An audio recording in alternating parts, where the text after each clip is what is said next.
এই যে ইউনিয়ন পরিষদের মাধ্যমে গ্রামীণ পরিসরে ইউনিয়ন পরিষদের মাধ্যমে সমস্যাগুলো সমাধান করা দরকার। যেগুলো ইউনিয়নের মাধ্যমে সমাধান করা যায় না সেগুলো পরবর্তী স্তরে উপজেলাতে, যেগুলো উপজেলাতে সমাধান করা যায় না সেগুলো জেলাতে। তো এই প্রিন্সিপাল যদি আমরা ব্যবহার করি তাহলে কেন্দ্রের ভূমিকা হয়ে পড়ে অতি সীমিত। যেমন পররাষ্ট্রনীতি, জাতীয় নিরাপত্তা, বৈদেশিক বাণিজ্য, এগুলো স্থানীয় ইস্যু নয়, এবং যদিও স্থানীয় জনগণের দ্বারা প্রভাবিত হয়, কিন্তু এগুলো স্থানীয় ইস্যু নয়, এগুলো সেখানে সমাধান করা সম্ভব নয়। তো তার মানে সত্যিকার অর্থে একটা বিকেন্দ্রীভূত শাসন ব্যবস্থা, যেটা আমাদের সংবিধান প্রণেতাদের আকাঙ্ক্ষা ছিল, একটা বিকেন্দ্রীভূত শাসন ব্যবস্থা হবে। এবং এই শাসন ব্যবস্থায় ওই যে তৃণমূলের সরকার ব্যবস্থাই হবে, জনগণের দোরগোড়ার সরকারই হবে সবচেয়ে। আমার কথা বুঝা যাচ্ছে? কিন্তু আমাদের হয়ে গেছে উল্টো। আমাদের হয়ে গেছে কেন্দ্রীয় সরকার হয়েছে সবচেয়ে শক্তিশালী, এবং অন্যান্য কেন্দ্রীয় সরকার হয়েছে বটগাছ। তো বটগাছের নিচে কিছু হয় না। কেন্দ্রীয় সরকারের বটগাছ হওয়ার ফলে, কেন্দ্রীয় সরকারের সবকিছু থাকার ফলে আমাদের স্থানীয় সরকারগুলো দিন দিন অকার্যকর হয়ে গিয়েছে, এবং স্থানীয় সরকারের ব্যবস্থাকে আমরা এই যে অর্থহীন করে ফেলেছি। স্থানীয় সরকার কতগুলো বৈশিষ্ট্য এখানে আমরা আলোচনা করেছি।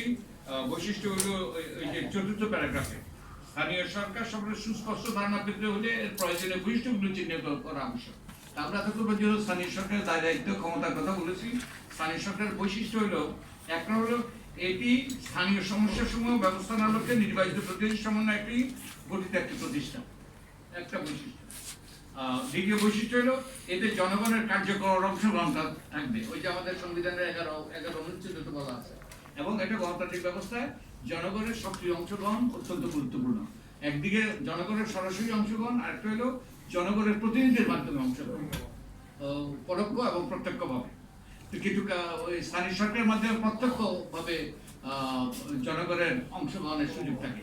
তৃতীয় হলো এটি হবে ইনক্লুসিভ, অর্থাৎ এতে নারী ও পিছিয়ে পড়া জনগোষ্ঠীর অংশগ্রহণ নিশ্চিত হবে। চতুর্থ হলো এটি হবে স্বায়ত্তশাসিত, সেলফ গভর্নিং, স্বায়ত্তশাসিত। এটি কেন্দ্রীয় সরকারের নিয়ন্ত্রিত নয়, ইটস এ প্যারালাল গভর্নমেন্ট, এটা প্যারালাল গভর্নমেন্ট। পাঁচ হলো স্থানীয় সরকারের প্রত্যেকটি স্তর হবে একে অপরের থেকে স্বাধীন, এবং যে জিনিসটা আমরা বুঝি না, অনেকেই মনে করে যে জেলা পরিষদ অধীনে উপজেলা পরিষদ, উপজেলা পরিষদ অধীনে ইউনিয়ন পরিষদ। না, এগুলো হবে সবগুলো হলো ওই যে একে অপর থেকে স্বাধীন, একটা অধীনে আরেকটা না, একটা দ্বারা আরেকটা নিয়ন্ত্রিত হবে না, যেমনি ভাবে কেন্দ্রীয় সরকার দ্বারা নিয়ন্ত্রিত হওয়ার কথা নয়। এবং এই কেন্দ্রীয় সরকার, আমরা যদি এই প্রিন্সিপাল ব্যবহার করি, এই যে সাবসিডিয়ারি প্রিন্সিপাল, তাহলে কিন্তু সবচেয়ে বেশি সম্পদ যাওয়া উচিত সবচেয়ে তৃণমূলের জনগণের দোরগোড়া স্থানীয় সরকারে, সবচেয়ে বেশি সম্পদ যাওয়া উচিত ইউনিয়ন পরিষদে, পৌরসভায় এবং সিটি কর্পোরেশন, যেগুলো জনগণের দোরগোড়া সরকার। আচ্ছা, আর 6 নম্বর বৈশিষ্ট্য হলো এর প্রাতিষ্ঠানিক ও জনগণের কাছে দায়বদ্ধ থাকবে, এটা প্রাতিষ্ঠানিক দায়বদ্ধতা। এবং এর মাধ্যমে জনগণের কার্যকর অংশগ্রহণ করার জন্য আমরা 2008 সালে ওয়ার্ড সভার বিধান করেছিলাম, ভিলেজ অ্যাসেম্বলি। এবং জনগণ ওই যে আমার যতটুকু মনে পড়ে 1/8 জনগণ বছরে 2 বার একত্রিত হবে, একত্রিত হয়ে তারা অনেকগুলো সিদ্ধান্ত নেবে, বিশেষত এই যে স্থানীয় সরকারের দায়বদ্ধতা নিশ্চিত করবে। একের সাথে আরেকটা গুরুত্বপূর্ণ কাজ করার কথা হবে, যে ওয়ার্ড সভার বিধানে পরিষ্কারভাবে বলা আছে, এবং এটা আমরা অন্তর্ভুক্ত করেছিলাম। আমি এটা ওই যে হাই পাওয়ার কমিটির সদস্য ছিলাম 2007-এ, সেখানে আমরা ওয়ার্ড সভার বিধানটা করেছিলাম, অন্তর্ভুক্ত করেছিলাম ইউনিয়ন পরিষদে। আমরা ওয়ার্ড সভাতে আরেকটা কাজ হওয়ার কথা, যেটা আমাদের জন্য এখন রেলিভেন্ট। ওয়ার্ড সভার মাধ্যমে কিন্তু সরকারি যত স্কিম আছে, যত সেবা আছে, এগুলো কারা উপকার পাবে, বেনিফিশিয়ারি, যদিও বেনিফিশিয়ারি শব্দটা মর্যাদাপর নয়, কারা এই যে যেমন কার্ডগুলো কারা পাবে, এই প্রকাশ্য ওয়ার্ড সভার মিটিংয়ে আইন অনুযায়ী এগুলো নির্ধারিত হতো। তাহলে এটা আইন অনুযায়ী প্রকাশ্য ওয়ার্ড সভার যদি নির্ধারিত হতো আমরা দেখতে পাচ্ছি তাহলে কিন্তু এগুলো শাসনের জন্য নাগরিক অপচয়, বদিউল আলম এগুলোর থেকে কারো ওই যে চাঁদা, ওই যে টাকা পয়সার লেনদেন করার কোনো সুযোগ হতো না।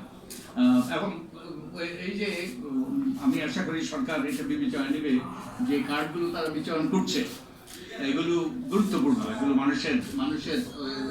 মানুষকে সহায়তা দেওয়ার জন্য। এবং এগুলো যদি প্রকাশ্য ওয়ার্ড সভার মাধ্যমে তারা করে তাহলে কিন্তু এখানে যে ওই যে মধ্যস্বত্বভোগী যেই সমস্যা, যে তাদের দলীয় লোকজন কিংবা অন্যান্যরা তাদের ওই যে নিয়ম, তাদের ভূমিকাটা তারা দূর করতে পারবে। তো এটা ওয়ার্ড সভা যাতে জনগণের কার্যকর ওয়ার্ড সভার মাধ্যমে জনগণ কার্যকর অংশগ্রহণ নিশ্চিত হবে এবং জনগণের কাছে স্থানীয় সরকারের দায়বদ্ধতা নিশ্চিত হবে। তো এই কতগুলো বৈশিষ্ট্য এবং এটার তত্ত্বগত ভিত্তি নিয়ে আমরা কথা বললাম এবং স্থানীয় সরকারের গুরুত্ব নিয়েও কথা বললাম।